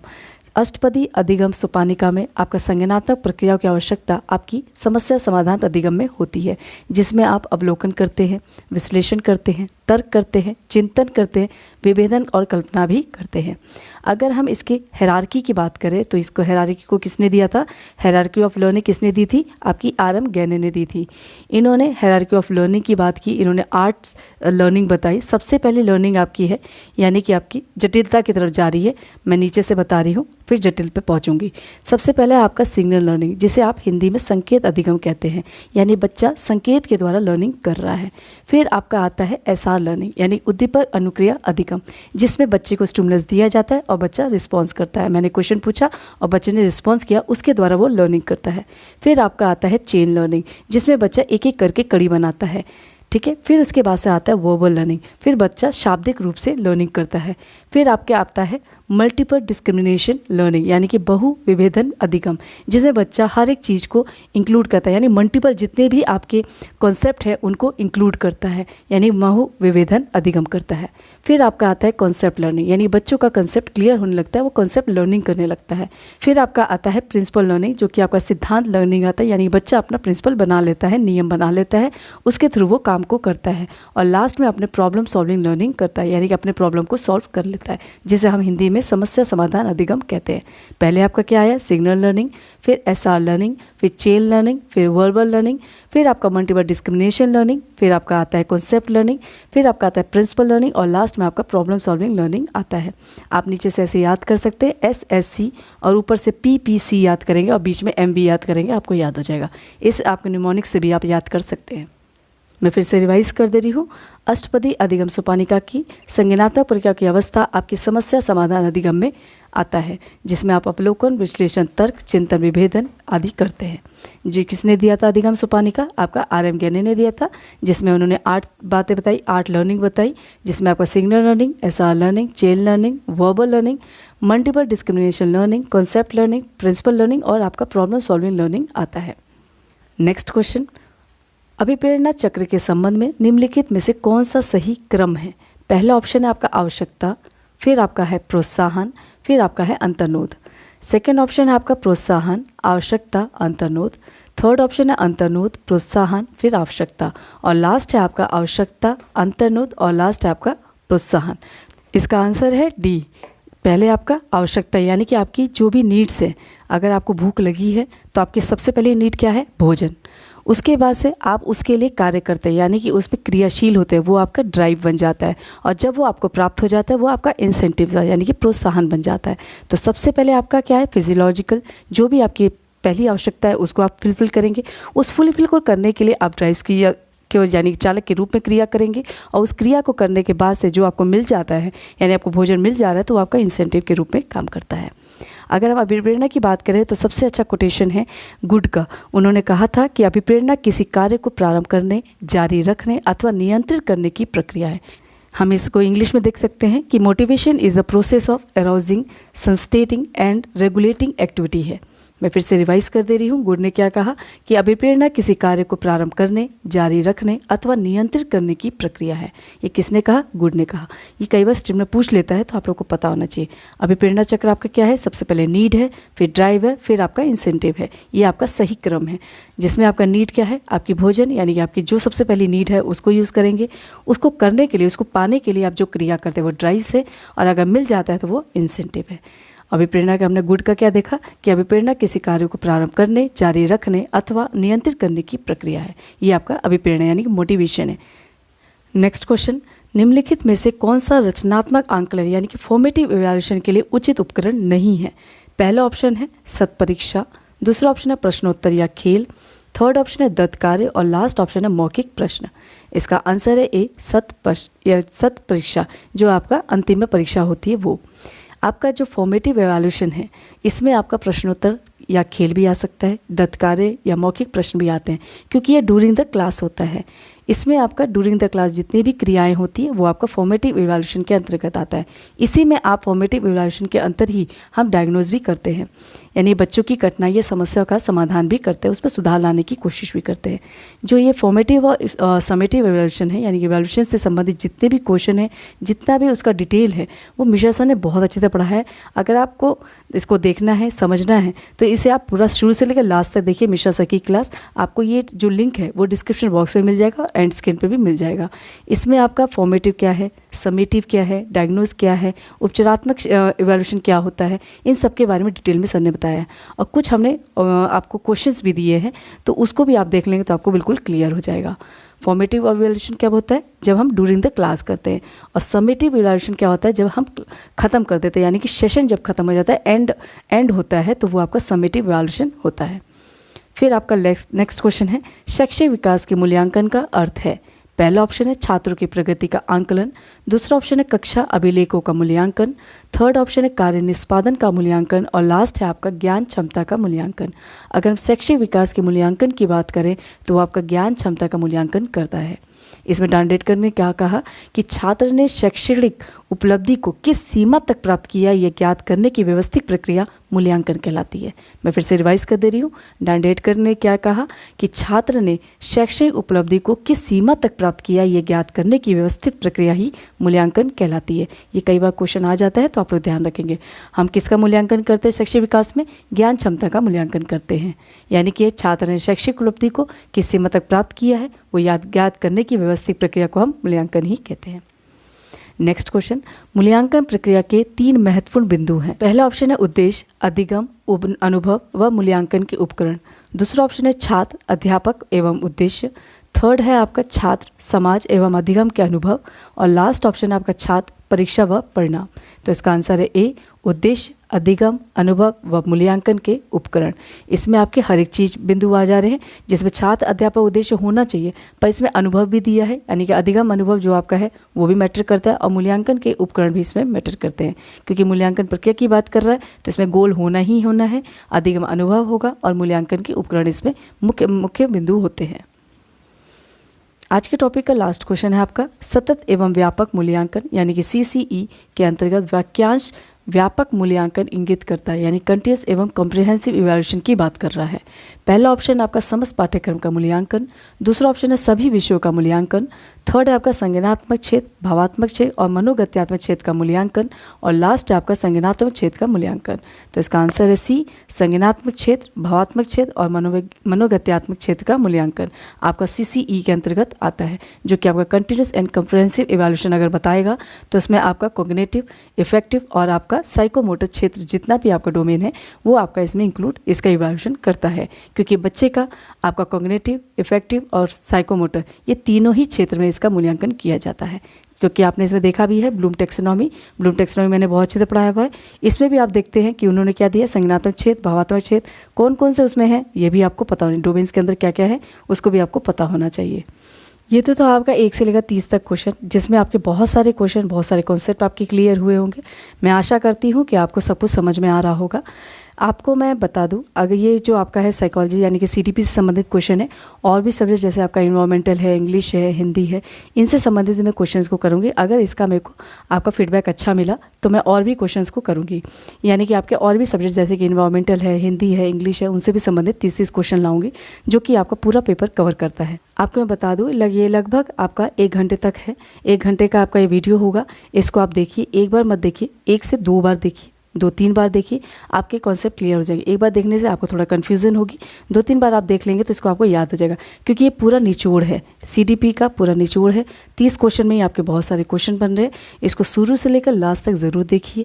अगर आपका फीडबैक अच्छा मिलेगा तो मैं और मिश्रा सर और भी क्वेश्चन को लाएंगे, यानी कि आपके और भी सब्जेक्ट से संबंधित ऐसे ही क्वेश्चन बनाएंगे निचोड़ में, ताकि आपको हर एक क्वेश्चन आपको अच्छी तरह मिल सके। अगर मेरा प्रयास अच्छा लगे तो इसे लाइक कीजिए, शेयर कीजिए और अपने फ्रेंड सर्कल में भी इसको शेयर कीजिए, और हमें मोटिवेशन देते रहिए। तब तक के लिए धन्यवाद।